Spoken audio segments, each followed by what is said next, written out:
Phone tapping కేసులో నాంపల్లి కోర్టులో షార్ట్షీట్ దాఖలు చేశారు పోలీసులు. మార్చి 10న ఫోన్ ట్యాపింగ్ కేసులో ఎఫ్ఐఆర్ నమోదు చేయగా ఇప్పటి వరకు 4గురిని అరెస్ట్ చేశారు. నిందితులుగా 6గురిని చేర్చినట్లుగా ఛార్జ్షీట్లో పేర్కొన్నారు.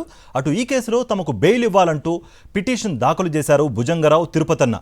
రాజకీయ దురుద్దేశంతోనే తమను అరెస్ట్ చేసినట్లుగా నిందితుల తరపు న్యాయవాదులు వాదించారు.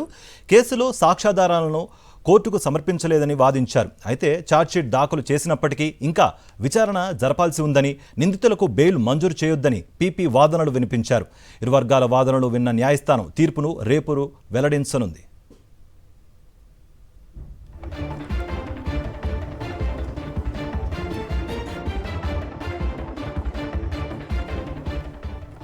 ఫోన్ ట్యాపింగ్ కేసులో నాంపల్లి కోర్టులో ఛార్జ్షీట్ దాఖలు చేశారు పోలీసులు.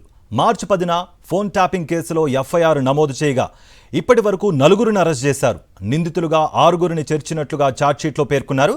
అటు ఈ కేసులో తమకు బెయిల్ ఇవ్వాలంటూ పిటిషన్ దాఖలు చేశారు భుజంగరావు, తిరుపతన్న.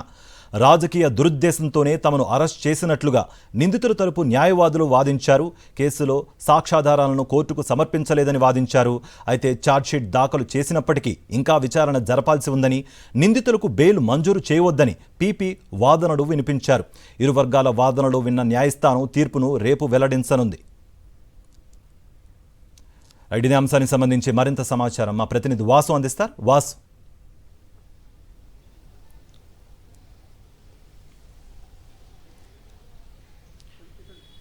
ఫోన్ ట్యాపింగ్ కేసుకు సంబంధించి ఎట్టకేలకు పోలీసులు అయితే ఛార్జ్షీట్ దాఖలు చేశారు. ప్రధానంగా ఈరోజు భుజంగరావుతో పాటు తిరుపతన్నల బెయిల్ పిటిషన్ విచారణ జరగాల్సి ఉండగా ఈ పిటిషన్ నేపథ్యంలో ఇప్పటికే కౌంటర్ దాఖలు చేసినటువంటి పోలీసులు ఫోన్ ట్యాపింగ్ వ్యవహారానికి సంబంధించి కూడా 6 నిందితులపైన ఇప్పటివరకు ఎఫ్ఐఆర్ చేసినటువంటి ఐజీ ప్రభాకర్ రావుతో పాటు అరెస్ట్ అయినటువంటి రాధాకిషన్ రావుతో పాటు భుజంగరావు, తిరుపతన్న, మరో ప్రైవేట్ వ్యక్తికి సంబంధించినటువంటి వ్యవహారంలో కూడా ఛార్జ్షీట్ దాఖలు చేస్తూ ఉన్నాం. ప్రిలిమినరీ ఛార్జ్షీట్ సంబంధించి కూడా అంటే ఈరోజు కౌంటర్ పిటిషన్ నేపథ్యంలో కూడా నిందితుల తరపు భుజంగరావు, తిరుపతన్నల తరపు న్యాయవాది ఎలాంటి ఆధారాలు లేకుండా అనవసరంగా అరెస్ట్ చేశారు. ఫోన్ ట్యాపింగ్ కేసుకు సంబంధించి కూడా పోలీసుల దగ్గర ఎలాంటి సమాచారం లేదు, ఎలాంటి సాక్ష్యాధారాలు లేవు అన్న అంశాన్ని కోర్టు ముందు పదే పదే ప్రస్తావించిన నేపథ్యంలో పోలీసులు చాలా టెక్నికల్గా, ఎందుకంటే మా దగ్గర అన్ని ఆధారాలు ఉన్నాయి కాబట్టి ఇప్పటికే ఈ కేసులో ఐజీ ప్రభాకర్ రావు పరారులో ఉన్నాడు కాబట్టి ఈ కేసులో వీళ్ళకి బెయిల్ ఇచ్చినట్టయితే ఖచ్చితంగా కేసును తారుమారు చేసే అవకాశం ఉంది, సాక్ష్యాధారాలను రూపుమాపే అవకాశం ఉంది. కాబట్టి ఎట్టి పరిస్థితుల్లో బెయిల్ ఇవ్వద్దు. మరోపక్క